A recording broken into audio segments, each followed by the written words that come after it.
Welcome back, everybody, to the Omen Encounter Grand Finals. It is going to be Voyboy's team with an early 1-0 lead in this best of 5 against Nightblue's team. The teams have switched sides on the Rift and hopped into the lobby for game number 2. So Nightblue's team is going to start on the blue side, and it's going to be Voyboy's team over on the red side for this pick and ban phase. And Sifa, after game number 1, it looked like Nightblue's team had a really great early game plan. But once they got to the point where Jax got to be a monster and it was about more vision control, they kind of started to crumble.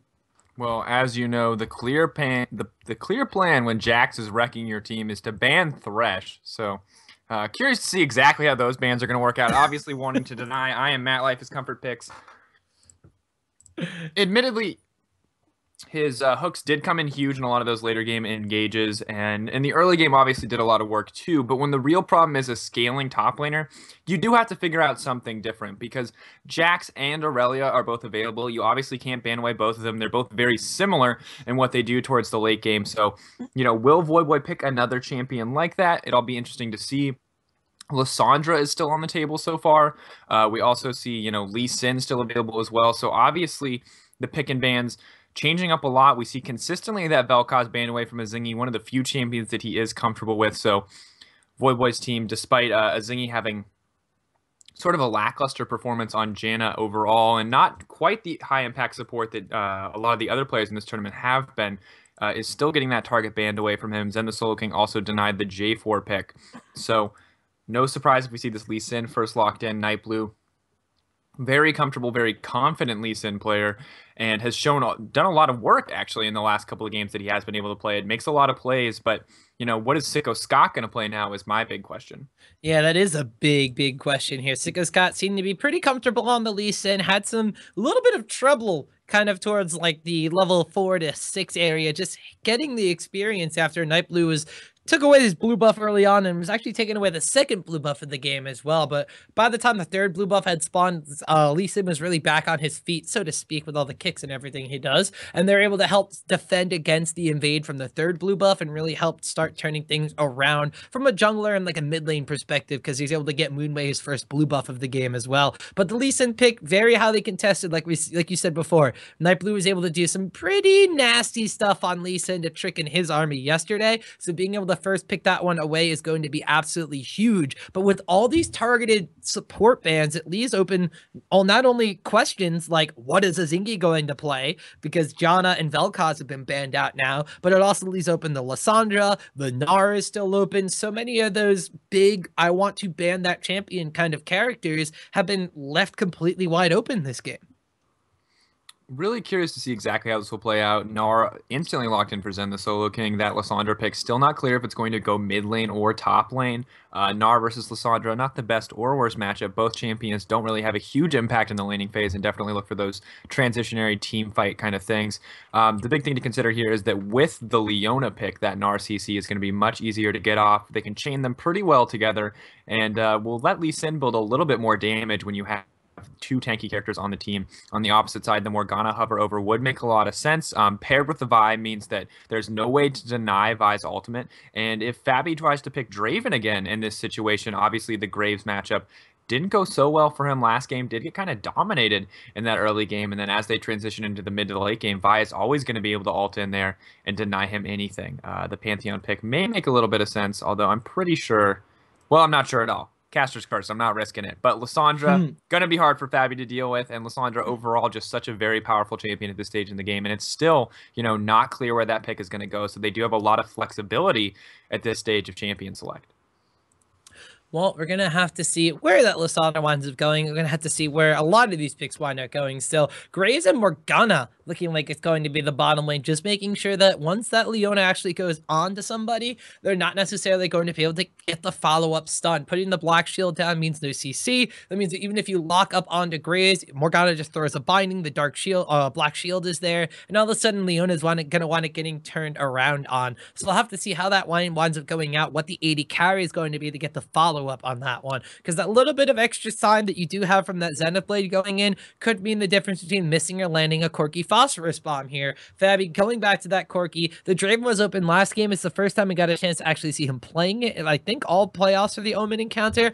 Every other time it's been banned out, and he's been going back to that Corki. We also see the Syndra being taken by Golden Glue and taking it away from Moonway. So we'll have to see now, does that influence where this Lissandra pick is actually going to go?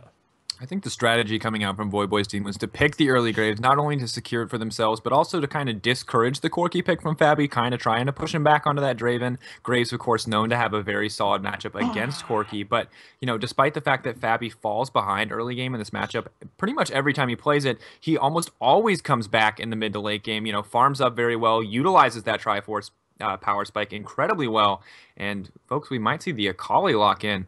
Wouldn't be surprised if this went to Voyboy at all. I'm going to be really interested if it's an Akali top lane that winds up going up against the Zen the Solo King Gnar, but it looks like at the last second, they are going to be hovering over Jax. Still got about a second and a half to lock that one in, and it is going to be a repeat performance of Voyboy Jax in the top lane, which does mean it's going to be Lissandra going up against Syndra in that mid lane matchup, which is something... well, these are two very, very popular champions right now. Lissandra has seen play in top lane a little bit, but more so has settled her home into the mid lane. Still has a bit of roaming potential like the LeBlanc we saw Golden Glue on last game, but still has the amount of burst potential that the Syndra can offer. Not necessarily as much, and the cooldowns are a little bit higher, but still we'll have to see if Moonway is going to be able to make as much use of the utility from Lissandra as he was as those 4- and 5-man stuns coming out from his Syndra. Lissandra, a much more in-your-face champion, much more about the CC she provides, does not have the same scaling as Syndra, but obviously, you know, scales very well with cooldown reduction because of how much CC is innately built into her kit. Her ult, you know, Frozen Tomb, also much easier to get off, and also stops a lot of Golden Glue's all-in potential on Moonway, just because, you know, the ability to ult yourself at any stage can deny that ultimate away, and locking down anyone on this team other than Zen the Solo King or a Zingy is sure to mean death with how much burst damage, and of course this late game scaling Jax pick once again going to Voyboy. And one of the big things is both of these support players, I kind of want to bring this one up really quick. We've seen a lot of ignites being brought into the phrase these games, and with the kill potential on like a Leona Corki lane, you're going to want to take that ignite to secure a kill. With Morgana and Graves having a lot of magic and burst damage in their kit, you take the ignite and want to secure kills. You want to make sure you're able to take people down and mitigate their heal. But without going for an exhaust on this team, this has kind of been a bit of a downfall. When one of those late game hyper carry scaling champions like a Vayne, a Jax, or something like that gets let through, you don't have the exhaust to kind of nerf them down for the duration of a team fight. They get out of control. I'm actually surprised here with the Leona pickup. They're not going for an exhaust on their team anywhere to deal with the Voyboy Jax that they let slip through the picks and bans phase again. It was such a huge factor in the late game last game. Zingy might just want to get as much of an early game advantage as possible. Of course, Fabi on this Corki pick, it's going to be a little bit easier for him to deal with Voyboy as they move into the late game. Does have a bit more mobility than Draven. And of course, you know, Fabi, I think more comfortable on this pick in a ranked 5s environment. Can utilize that poke much more efficiently. Is going to pair well with Golden Glue if they try to siege down towers. And overall can do a lot more burst damage than Draven can in those mid-game team fights. So that might end up going in their favor. Nightblue, of course, does love those mid-game team fights, loves those mid-game dragon controls. So Corki overall, I think, a better pick for the team. But as Zingy, like you said, running Ignite could be really bad for them if they can't get a substantial advantage in the early to mid-game, because obviously Jax in the late game is going to be such a terror.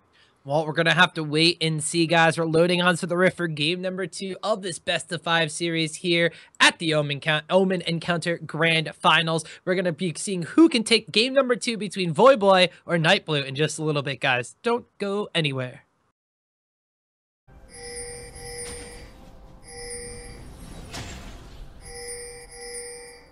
The stage is Summoner's Rift.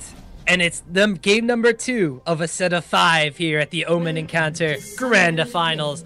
Nightblue's team on the blue side fell to Voyboy's team in an epic struggle on the Rift last game, and they're going to try to bounce back here. However, Voyboy's team, with their early aggression last game, seem to kind of be repeating the same thing. Might catch Fabi out in this tri-brush area over here. Gonna have to wait and see. Fabi continuing to duck in and out, actually dodges a Morgana binding in doing so, picks up the phosphorus bomb, sees Sicko Scott and Voyboy going into the tri-brush, and well, that line of scrimmage kind of start from Nightblue's team pays off for them, Sifa.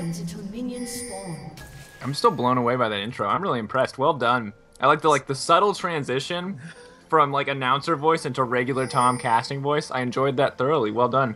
And Oh, of course, thank you. level 1 was pretty impressive too. I am Matt Life, just barely missing that bind. Of course, if that had landed, it would have been guaranteed first blood onto Fabi. An advantage that Voyboy's team as a whole would have loved to have. It looks like Sicko Scott will be starting on that Gromp there, not looking to give that over to One Braille or I am Matt Life. Both those players pretty confident in their early laning phase. And why? Okay, so here's the thing. Moonway uses the red Lysandra skin, whereas Golden Glue uses the Blade Queen. So I gotta give it to Golden Glue in this matchup just because I think he has better taste in skins. But outside of that, really excited to see the mid lane matchup. Maybe Moonway just needs to win this tournament so he can buy himself the Blade Queen Lysandra skin. That's fair, but if Moonway wins this tournament, folks, he won't be getting any money, but a laptop. And a laptop's way cooler than the skin. Let's be honest. All right, that's actually very, very true. The Omen laptop, pretty nice stuff. But we do see both junglers getting pretty much an uninhibited start this game. Sicko Scott starting at his own Gromp, hitting level 2, going over to the blue buff. On the opposite side, Nightblue starting at the Krugs and going for his own red buff. We see a little bit of trade going down in the bottom lane matchup to start off. They're fighting to see who can hit that level 2 first, and well, both of them are pretty much even in that circumstance right now. Maybe a little bit more on the side of Braille and Matt Life. They did get an early advantage in the last game bottom lane, picking up first blood on Fabi, getting a little bit aggressive early on down there. We'll have to keep our eyes peeled and see if the same thing kind of happens here with a bit more of a initiation-oriented Zingy pick here in that Leona bot lane. Once again, you see Voyboy doing that same start where he would opt to start a jungle camp, the Wolves as well this time before going back and getting that level 2 in this situation. Doesn't look like it worked, or isn't too bad for him as a start overall. Does put himself at a little bit of a disadvantage, but clearly very comfortable in this lane now that he's had a game to play it. And I'm interested to see how this one goes. Voyboy looking a lot more confident now, engaging there to try to get that trade-off. And the big question is, can they shut down Voyboy early? And, you know, Nightblue not really putting himself in a position to do so. May look to get Moonway, though. Yeah, Moonway once again being the focus early on. Nightblue coming and picking up first blood right there. Quick kill in the mid lane, and it's deja vu over here. Golden Glue and Nightblue focused down heavily on Moonway last game, getting 2 quick kills before even picking up a dragon on his Syndra. This time around, it seems to be the same kind of game plan. I think this is good targeted identification from Nightblue. Wants to get Golden Glue ahead. Saw the strength of the Syndra last game, you know, despite the fact that Lysandra may be a bit more of a popular pick.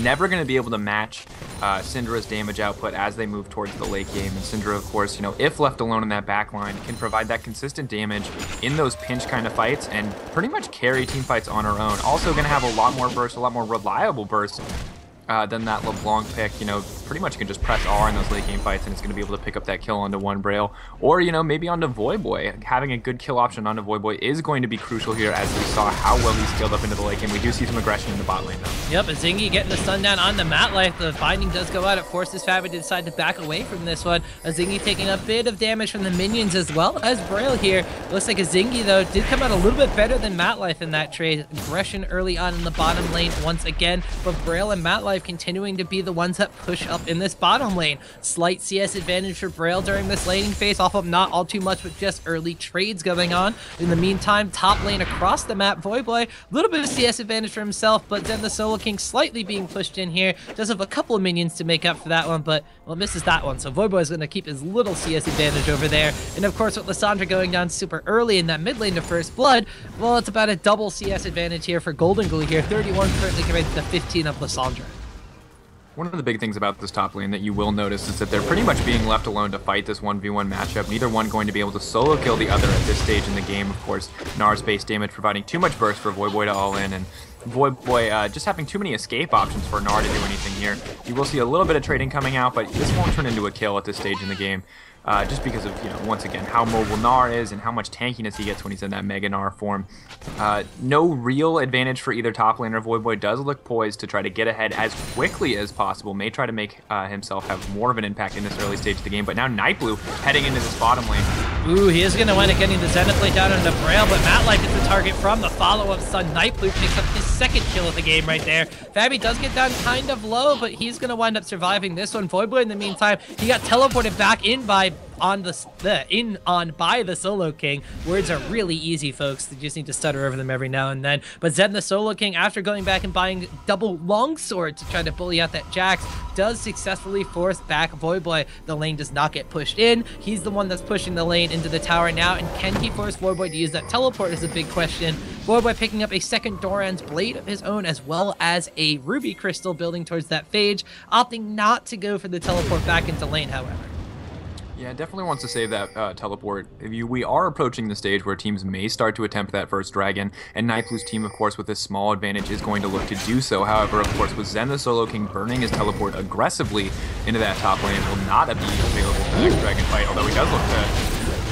Goldenglue comes up with the roam. The ignite goes down. Voyboy ticking away. I don't think he's going to wind up living through this. And the Doran's Blade lifesteal, barely that in the health potion, keeping him alive. But now he's hard-pressed to try to get away. Meanwhile, Azingi's in the bottom lane getting bound up here by Matlife. Lots of damage coming out from Sicko Scott. Fabi going in the fray as well. Meanwhile, Voyboy does finally go down top lane, but Sicko Scott picks up a kill on the bottom side of the map here. A binding goes a little bit wild from Matlife. They're not going to wind up capitalizing on a second kill over there, but with everybody in top lane over there focusing on Voyboy, the bottom lane gets some more traction in favor of Braille and Matlife. Nightblue landing the kick there, may not opt to go in here, has to be careful, does not want to put himself in a 2v3 situation. Of course, Pantheon doing so well in these early fights, and a little bit of a sloppy map movement, a little bit of overextension there from Azingi, not quite having the amount of disengage options as he did when he was playing Janna last game, but good pick overall from Voyboy's squad as a whole. A little bit of poor map movement from Moonway, unfortunately not able to get into that top lane quick enough. And Goldenglue, you know, despite not getting that Voyboy kill immediately, does pick it up in the end and is going to give himself 2 assists there. A pretty reasonable advantage at this stage in the game. Gets the Chalice early and is going to be able to spam all of his abilities to push this Lissandra out of lane. Well, Moonway is going to wind up getting a blue buff for himself on the second blue buff spawn, something that did not happen last game. Sicko Scott giving that one over to Lissandra. 40 CS compared to 58 there is the differential here, and that all stemming off that first blood that Goldenglue was able to pick up for himself. He also was able to help get an assist on Voyboy in the top lane after roaming up there for a kill. So Lissandra already feeling the pressure in this mid lane matchup here. Pieces for looks like an Athene's Unholy Grail have been acquired for Goldenglue, and just the double Doran's ring for Moonway in that mid lane matchup. Bottom lane, where my attention always seems to wind up wandering. It's almost like I play bottom lane or something like that. Fabi and Azingi 5 and 4 in their levels compared to the 6 and 5 already for Braille and Matlife. All that pressure being put down onto that bottom lane is definitely being rewarded here for Voyboy's team. It was a lane that wound up winning almost all by itself last game, and it doesn't seem to wind up stopping over here now. One of the big things about this is that Azingi, only at level 4, doesn't really have any good engage options in the 2v2, especially against I Am Matlife, who's an incredibly competent Morgana player. You'll see that I Am Matlife consistently blocking the Shield of Daybreak, but not the Zenith Blade. Does want Azingi to come in, wants to punish him for that as quickly as possible, whenever possible. So you now see Azingi has adapted, not trying to engage whenever his jungler is not there, and definitely does not want to try to fight this situation just because of how little CC is actually going to land on one Braille and how much burst potential this lane has as a whole. Not only that, but when Azingi switches target to get the stun down, he needs to make sure that he's going in when they're near each other as well. But meanwhile, top lane here, Voyboy gonna get gnarred against the wall by Zen the Solo King with the man drop, and Sicko Scott trying to turn something around. Nightblue gets a smite down, trying to deal some damage, but Mega Gnar's gonna wind up going down. Nightblue does pick up a kill onto Voyboy here. He's on a killing spree. The flash away from Sicko Scott. Can he land the Sonic Wave? The stun comes out from Sicko Scott. Sonic Wave, resonating strike. It does pick up a double kill there for Nightblue, a 2-for-1 in top lane. I want to know for the record that if he was any farther away physically, but still in auto attack range, that Sicko Scott would have gotten the kill, but because he was so close and because he was at point blank, he was able to interrupt that auto attack animation and pick up the kill there. Goldenglue basically forcing Moonway out of lane at this stage in the game, and after that fantastic play in the top lane with so much pressure going down in the mid lane, this game appears to be going in Nightblue's favor. Moonway getting bursted down here by Goldenglue. The double ultimates go out the Frozen Tomb from Lissandra, locking up Goldenglue after the Unleashed Power went down onto Moonway. Moonway dropping down super low, has a lot of mana, not a lot of health. Opposite on the side there for Goldenglue. So the 1v1 trades in mid lane continue to go in favor of Goldenglue, much due in part to the early advantages he got there. Bottom lane, we see some trades going down here between Braille and Fabi. Azingi getting the Zenith Blade with the dash back from Braille means that he's going to be out of range for that one. Matlife unfortunately binds a ranged minion, so the trades down there wind up stopping, but across the map on the top side, it's trade town right now. Voyboy gets the lead strike down to Zen the Solo King, trying trying to force him away. Mega Gnar not going to wind up popping out just yet, but Zen the Solo King dropping down extremely low from those trades. Lots of damage being put across the map onto people, but no kills coming out. One of the big things to note at this point is that because Nightblue is 4-0 now, he has got his Warrior Enchantment quickly on par with Pantheon, but has now used that substantial gold advantage to get a Sightstone. Not only is that going to give him more mobility in teamfights, it's going to give his team more vision as a whole, and you can see him putting his mobility to good use now in the bot lane.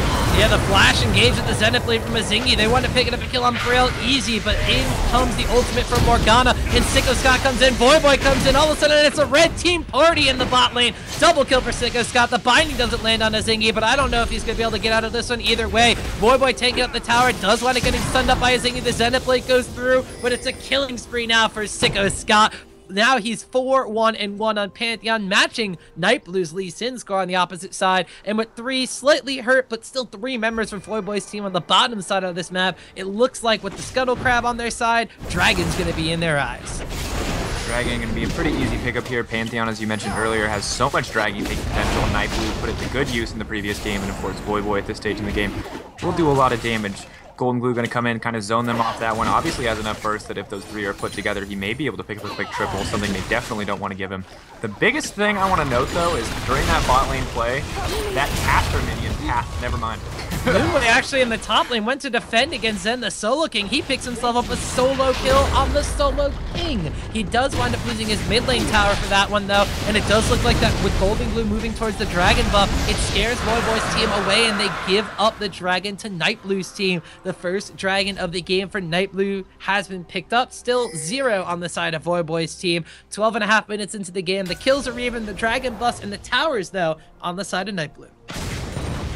Good to pick up that quick advantage there. Trading a life for a dragon. Good trade overall. Zen the Solo King looking a little bit like Zen the Solo Prince in this series. Not quite in charge of that top lane. Getting bullied out a lot. And of course, as this game moves forward, there's going to be a lot of pressure on him to do more as Gnar. He is getting that Brutalizer this game, so you can tell that he knows his role in teamfights, but also wants to be able to do more damage in case it ends up a lot like last game where he was in those situations where he was the sole damage dealer as fights moved forward.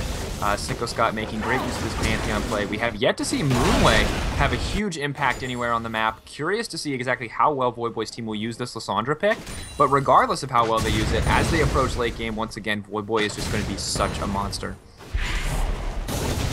Well, Voyboy has gone back to his top lane. It looks like Nightblue, he's already up there and waiting for a gank as well. Voyboy only in level 9 after having to teleport bot lane, missing out on some ways of experience. But Gnar, level 10 here from Zen the Solo King. They are going to be able to get that tower down with Nightblue showing himself in that top lane, and Voyboy just had to back away. That's forcing Sicko Scott to move up towards that top lane as well, leaving Moonway and Golden Glue to kind of roam around on their own by the mid lane, and this bottom lane duo is continuing to go in their own 2v2 matchup, but it looks like to be going heavily in favor of Braille and Matlife. 122 CS for Graves compared to the 90 for Corki down here.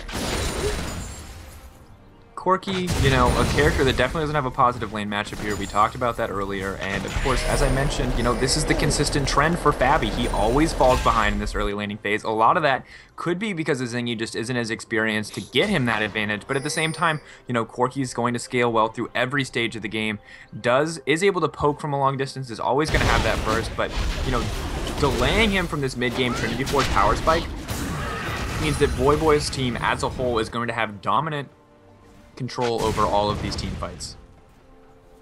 Well, right now, bottom lane, Matlife camping out in this brush. The presence still seems to be in their favor. Binding goes a little bit behind Fabi there. The burst comes out from the collateral damage. A lot of abilities were used right there, but only a decent chunk of damage down on Fabi, but they aren't able to pick up the kill. With Corki continuing to poke with those rockets, though, Braille's going to wind up dropping down fairly low as well. Not necessarily as low as Corki did in that trade, though. The minions pushing up that wave in the bottom lane. That tower does have a decent chunk of health on it, though, still, so it doesn't look like they're going to knock that one down. But Sicko Scott, he's made his way towards his bottom lane. Go in here. Here comes the man drop. Is Zingy going to try to lock up Braille over here? The black shield goes down. He's going to have to jump away from that one. Sicko Scott continuing to dive on the Fabi. The teleport from Zen the Solo King comes in. Sicko Scott is going to go down. The shutdown spree goes to Fabi. That's 500 extra gold. Now only 400 extra gold. Going over to that Corki. But meanwhile, by Dragon, Moonway, Golden Glue, Matlife, Nightblue in a fight here. Moonway getting kicked away. Golden Glue is going to go down to the Ignite from Matlife. Flash throw from Nightblue picks up a kill. Zen the Solo King did chase down Graves in the bottom side of the map. There's kills all over this bottom lane area now. Azingi and Nightblue now. The Sonic Wave, the Resonating Strike, the Tempest Cripple. Double kill picked up right there for Lee Sin. And after all of the dust settles, it is a 3-for-1. And this bottom lane tower going over to Nightblue's team. Nightblue's team playing so fantastically there. Golden Blue, despite getting caught out a little bit, you know, with backup from Nightblue, able to turn that situation. Nightblue now 6-1-1, doing so much work. You know, we see when Nightblue's ahead, he goes with consistently the same itemization on non-Pantheon champions, which is going to be that Warrior Enchantment into that Brutalizer and then into tanky stats. And he does so much work with that extra cooldown reduction and that extra bit of armor penetration. You know, this champion clearly much more his style, able to get in there. You know, as a solo queue player, Pantheon is definitely his go-tos, but in these ranked 5s environments, Lee Sin's superior mobility and the ability to peel for his allies just comes in so handy. Well, right now, 6-1-1 for Nightblue and that Lee Sin. 4-2-1 on the opposite side for Sicko Scott's Pantheon. And gotta say, Nightblue's Lee Sin has been a little bit more impressive than Sicko Scott and his Pantheon so far in the early stages of this game. Speaking of Sicko Scott's Pantheon, one thing that's not very impressive is being caught out like that, trying to kill the Scuttle Crab. Golden Blue, as well as the Zingy coming in with Fabi, wound up picking up that kill. Looks like a Zingy's the one who picks it up, though, so not deriving away from his support Vel'Koz tendencies to pick up the kills. Definitely a kill that would have been nice to go over to Golden Glue. Golden Glue, you can see eager to either finish that death cap or that Zhonya's. Either one would be fine here in this case. You know, already pretty far ahead in this mid lane matchup. More than happy to continue to improve his advantage. 25 CS lead for him overall. Meanwhile, in the top lane, a CS lead for Gnar as well. You know, with this more damage-oriented itemization, he's going to be able to duel Voyboy a lot easier. Voyboy nowhere near that Blade of the Rune King, so has significantly less sustain. You see him opting to get the double Doran's Blade, but 6% lifesteal against Gnar is not going to be enough to keep him healthy. Zen the Solo King now frequently roaming down after he pushes out that lane, and Jax, you know, just doesn't really have the wave clear at this point to respond.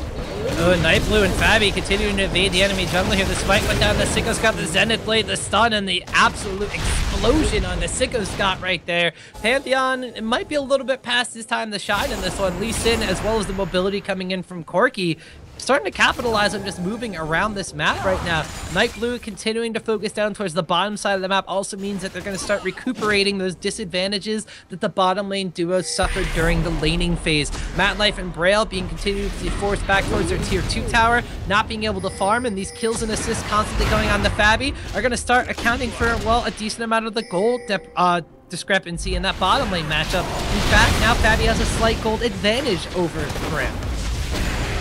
Blue buff going over there, collateral damage being burned for that attempt. That's going to be pretty big in this next team fight, especially if Voyboy's team as a whole tries to contest. You can see Zen the Solo King trying to stop the Voyboy teleport.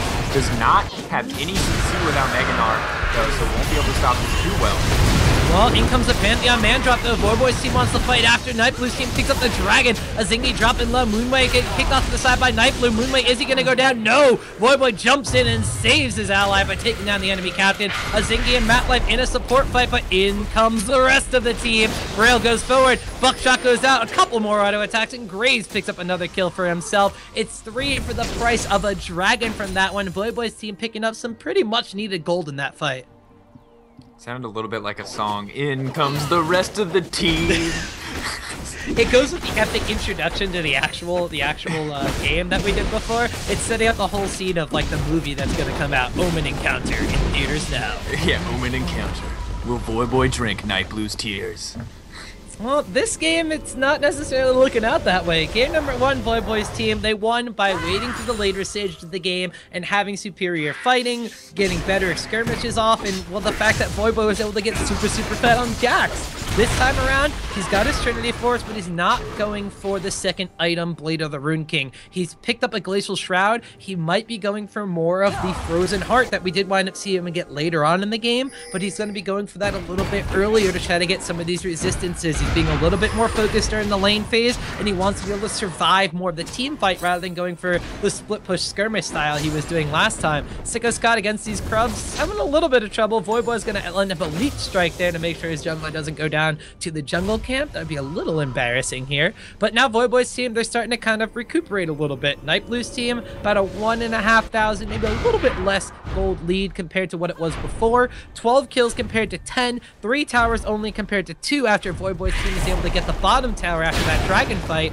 But still, they haven't gotten a dragon buff for themselves yet. It didn't hinder them last game, but Nightblue's team, they continuously go for these objectives in the dragon pit. One thing I do want to note on is that I Am Matlife has that really interesting itemization, opting to go with the Righteous Glory in this case. Interesting choice. Does want to get his team in there. The team is obviously interested in those straight up 5v5 situations, and any more strength they can add to the team as far as making picks goes is going to be a pretty powerful addition. Definitely not something we've seen before, but something I'm hoping to see it work out for them. I Am Matlife clearly just hunting for these engages, more than happy to try to get the binding off, but you know, overall, will this item pay off as opposed to Leona looking over there, going for a much more standard opposite itemization, going to go for that lock of the Iron Solari, will give her team a lot of defensive stats, especially against this Lissandra, who is just going to do a massive amount of AoE damage in any of these team fights. Well, we're going to have to see where the next team fight is going to break out at 21 to 22 minutes into the game. Baron is live on the map, but it doesn't look to be really a big focus for either team. Right now, both of them are really concerned about getting vision down on the map. Nightblue's team had a little bit of trouble with that in the last game. This time around, they've gotten at least 3 wards over by the red buff area from Voyboy's side of the map, as well as making sure to cover the river entrances to their own jungle on both the top and bottom sides of the map. Last game, we saw Voyboy's Jack being able to pick up 2 kills over by the enemy red buff due to a lack of warding in the river in their own jungle area. This time around, looks like Nightblue's team is not going to let the same exact thing happen, as they have warded out those entrances for themselves. Nightblue and Fabi in their own jungle, continuously clearing out the bus as soon as they spawn as well. It's going to help reduce a little bit of counter jungling tendency from the opposite side. Slight gold advantages, a little bit more of the minion pressure on the map as well. Things going alright for Nightblue's team, despite that little bit of a hiccup in the dragon fight. This Lee Sin pick, I think the biggest factor in Nightblue's advantage, obviously getting all of his lanes ahead in the early game, and then like you commented just a second ago, this vision control is so much better. A lot of that because Nightblue can afford, you know, to keep placing wards with that Sightstone, as opposed to before when he's on that Pantheon pick, and despite, you know, getting a little bit ahead in the early game, does still have to spend a lot of money to keep that vision available on the map. Lee Sin, much easier to do so, and that vision coming in very handy. You saw them pick out Sicko Scott twice. And then, you know, Sicko Scott on this Pantheon, definitely not a champion he's as comfortable with. And Nightblue, if he keeps getting this Lee Sin and is able to use it as efficiently as he did this game, you know, will always have that early game dominance on his side. Well, Sicko Scott, we got the cool little doom zoom on him just earlier. It was originally 4-1-1, but has now fallen to 4-4-3. Pantheon not necessarily being as impactful as the time goes on in this game, and we saw that being a big factor into Nightblue's Pantheon last game as well. Meanwhile, the top lane, we saw the solo top laners get into a little bit more of a skirmish against each other. Bottom side of the map, we are going to see Nightblue's squadron stealing away a blue buff from Voyboy's team. Kind of the story of this game so far. Nightblue, in the meantime, is going to get jumped on here by Moonway. Ice Path over the wall, the Frozen Tomb, forcing the flash away from Nightblue here. They're going to wind up being rewarded with a little bit of vision clearing and control over towards the Baron Pit entrance, but they don't necessarily have a lot of wards left in their inventory. Matlife has none left on his Sightstone. There's no pink wards and no charges up for their sweepers, so they wind up forcing the flash out of Nightblue, but they don't get all too much for it. Yeah, overall, Nightblue losing the flash will be a decent factor, but at this point, it's really on Voyboy's team to capitalize on that lack of flash in the next team fight or engage. Right now, you know, getting that flash has absolutely no value to them, but if they can move forward and get a kill or an objective out of it, it will come in very handy. Glad to see Fabi and Nazingi picking up the Scuttle Crab. Scuttle Crab, of course, the most reliable source of vision on the bottom side of the map, and just having that speed buff means that if anyone tries to contest them when they try this dragon, that they will be able to initiate more on their terms. And when you have that Gnar, like we mentioned earlier, engaging on your terms is pretty important. Well, we'll have to see here. The dragon is now live on the Summoner's Rift. Nightblue's team already in position for this one. Can Voyboy's team contest? They gave up the third dragon last game. We'll have to see if they want to go in for this one. There is going to be a fight here. Golden Will getting blown up right away, but so does Matlife. Looks like the Morgana ultimate not going to wind up going off here. Nightblue coming in from the side. Sicko Scott dropping low. Zen the Solo King forcing Moonway out of this fight. Voyboy now dropping low. In comes Lee Sin. In comes Leona. The Gnar against the wall, and the Sicko Scott Braille has to flash away. They pick up a kill on Sicko Scott, and it's a 3-for-1 in favor of Nightblue's team. Instead of setting their sights on Dragon, they're going to turn around and go over to Bear. Zen, the Solo King, doing an excellent job of pressuring Moonway out of the fight after he blew all of his cooldowns. And, you know, maybe not the most ideal use of Gnar in that situation, but did a good job keeping Lissandra out, which is a pretty huge factor given that she's the only person that's reliably going to be able to get into that backline with that claw. And then, of course, you know, Nightblue and Azingi doing an excellent job healing for Fabi. They know they have this mid-game power spike with that Corki Triforce, and they're utilizing it incredibly well. Moonway goes in, he frozen tombs himself on top of Baron. They wanted to pick it up and kill on Nightblue. There's no smite available. Baron is going to wind up giving a credit kill on Moonway over to Fabi, but Braille's locked up by the Solo King. They wind up taking him down. Voyboy's team somehow rallies back and stops the Baron attempt from Nightblue's team. Everybody left on the map from Nightblue's team is extremely low, except for Goldenglue, who just respawned. He comes in, picks one up on Braille. The binding from Matlife on Morgana, trying to stop Goldenglue from advancing. Matlife looks like he might wind up getting away, but at the same time, this is going down by the Baron pit. Voyboy and Sicko Scout are making their way down to Dragon. The original objective they fought over is going to wind up going over to Voyboy's team, and what a defense at Baron there by Moonway. Moonway doing an excellent job, knowing that with that ultimate available, you know, that low cooldown with the Morellonomicon, able to go in, ult himself, and, you know, just provide a little bit of extra damage. Nightblue's team not really having the durability or the damage to kill Baron fast enough at this stage in the game. So good identification of how to use your skills appropriately and good denial of the Baron. Overall, just a 2-for-1 trade, but the additional Dragon means it's of great value for Voyboy's team as a whole. Scott decides he wants to say hello, and Man drops into that one. Lightning goes out, trying to get onto Fabi, but in comes Zen, the Solo King. Matlife getting locked up here.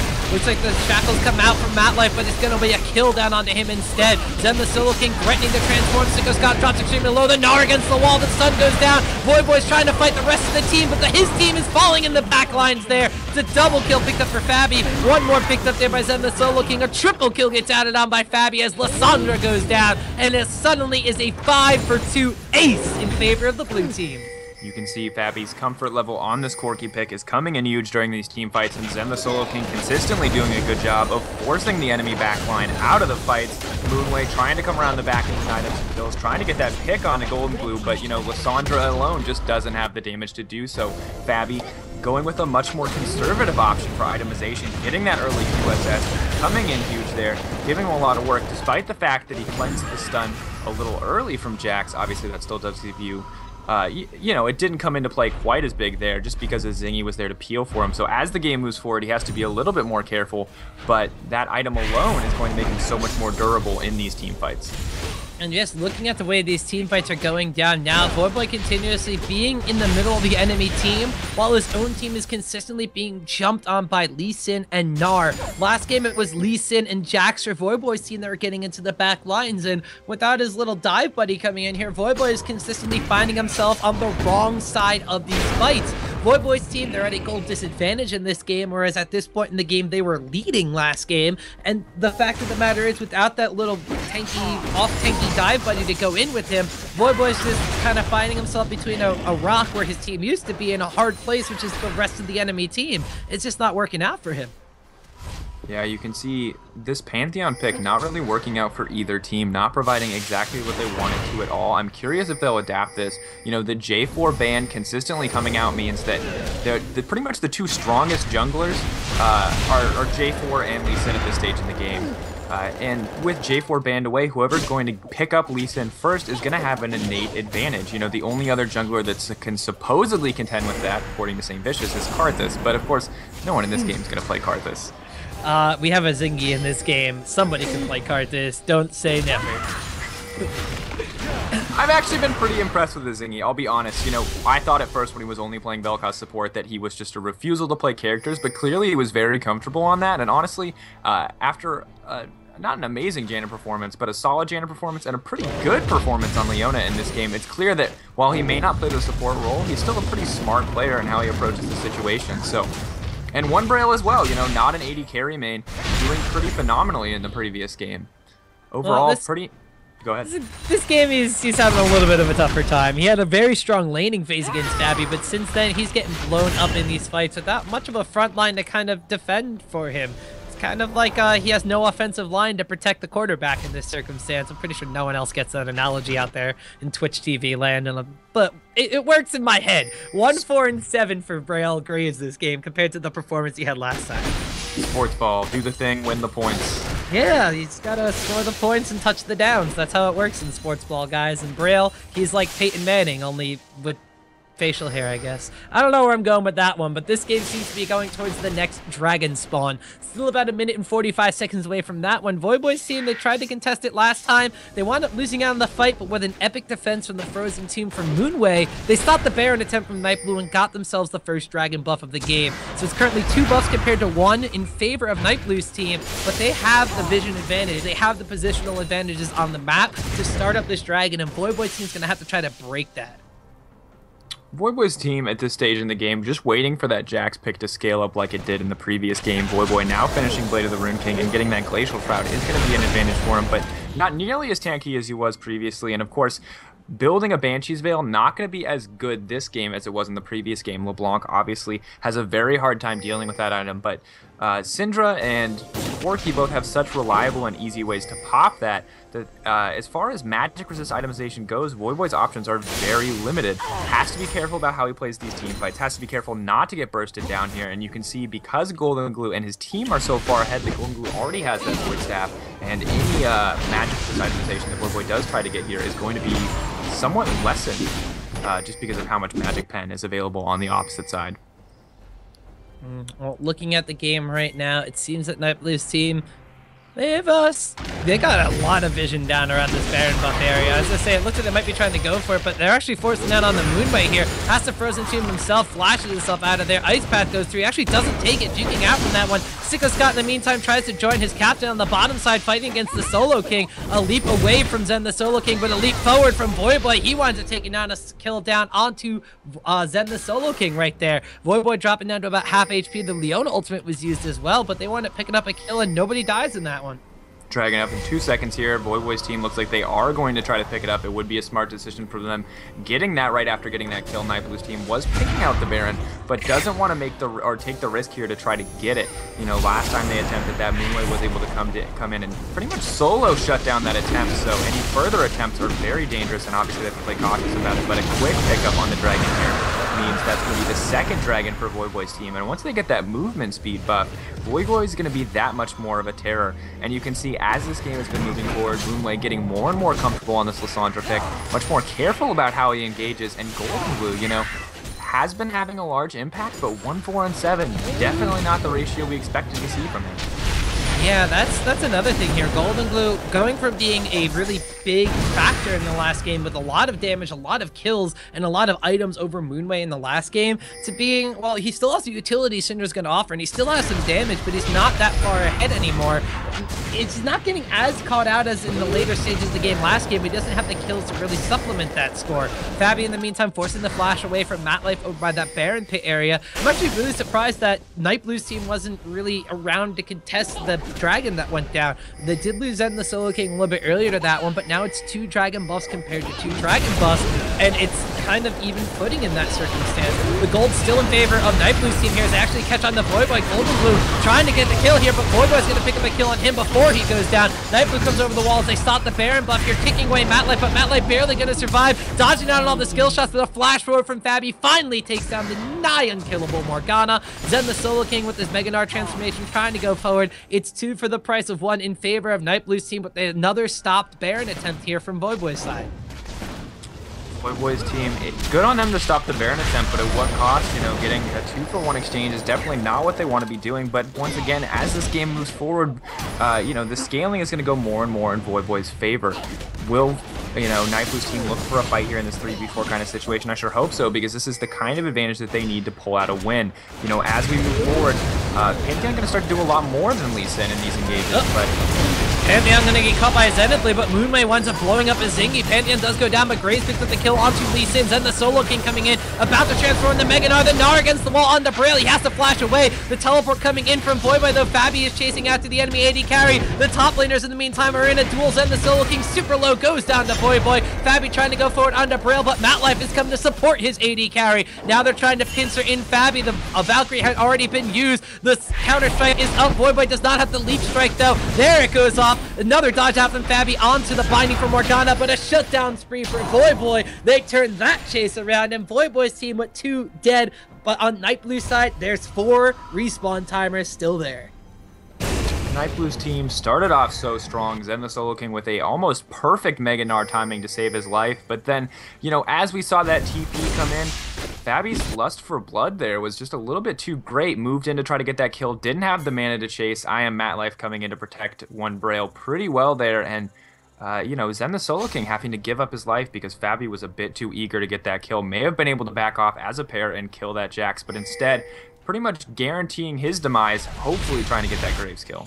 I'm actually really surprised he didn't get the Graves kill, and especially after such an overcommitment to the fact, wind up losing 2 members for the price of none in that trade. Just did not pay off for Nightblue's team. Not only this, but they are slowly but surely bleeding out their gold lead. It's only a 2,000 gold advantage in their favor before, where by the time the last Baron was trying to be contested, it was almost a 4,500 to 5,000 gold lead for Nightblue's team. 26 kills to 21. You see how much Voyboy's team is catching up in that one. 2 towers over Voyboy's team, though, is the big lead here for Nightblue and his squad. It's 4-2 in the tower department. But now we're approaching the 36 to 37 minute mark. We're starting to get some people with some really big item builds and purchases coming in. The Zanya's Hourglass has been huge for Moonway. We don't see that quite yet on the side of Golden Glue, but he does just have the raw damage output. Void Staff and Death Cap. Double Randuin and Omen have been picked up by the 2 tankier members from Nightblue's team, whereas on the opposite side, there's a Frozen Heart picked up from Jax. They don't necessarily have a dedicated tank on Voyboy's side, but they have a lot of damage and a decent amount of off tanks on their side. We see Voyboy, the off tank, going against Zen the Solo King, the actual tank, and Jax just being the better later game champion in a 1v1 situation, capitalizes there. But the rest of Nightblue's team is using this to try to start Baron. Teleport is up from Zen the Solo King, and it's down for Voyboy. This Baron down to about 2,000 HP. They are going to wind up smiting it away here. Nightblue's team gets the Baron. Sicko Scott goes in. Sicko Scott kicks out. He's going to wind up going down to Golden Glue. In comes Gnar. He winds up hopping on some heads, and Fabi picks up the kill onto Braille. Moonway trying to get away from this one, but it looks like he's going to wind up going down, and it's Corki that picks up that kill. Captain Voyboy in the bot lane is trying to split push his little heart out in this one, but it's going to be 3 kills with a price of none for the rest of Nightblue's team. Zen the Solo King winds up coming back into this one in the bottom lane. He loses his Mega Gnar, but he's got a tower on his side. Voyboy tanking the laser up from that one. Now it's Zen the Solo King jumping onto him, the boomerang for the slow. The counter strike goes off. Voyboy has to try to leap away from a ward, but in the meantime, they're losing their base on the red side. The inhibitor goes down, and it's only Matlife Morgana trying to defend against 4 Baron up members of Nightblue's team. Nightblue's squad, good decisive call on that Baron. Excellent use of TP, and Voyboy a little bit questionable to keep split pushing when he did not have the teleport available, and a little bit of a slow response time from their team as a whole. Sicko Scott may once again be going in a little bit prematurely as he did on the Baron earlier, and it looks like GG for Nightblue's team. 1-1 now. That was a crazy game. Tying it all up here is Nightblue and his squadron. That was a... And like you said, it was very impressive. Nightblue's team once again looked to have some decent play in the early stages of the game.